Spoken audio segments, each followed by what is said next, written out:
máme zasněžené vodky a nějaké takové. Dnešní video bude, že se prostě projdeme takhle po venku. Abyste viděli, jak to vypadá na naší zahradě. No. Teďka nám zrovna momentálně sněží. Je kolem nuly, takže moc velký teplo tady samozřejmě není.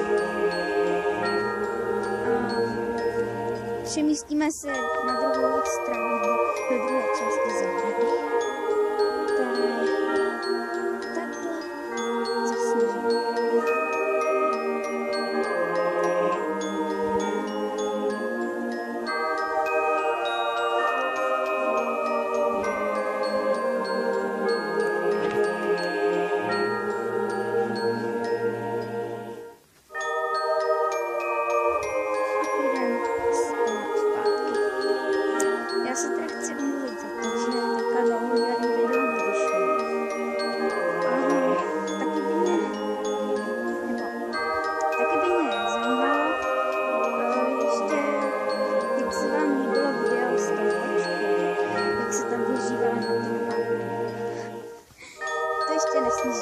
To bylo ještě v podstatě jaro.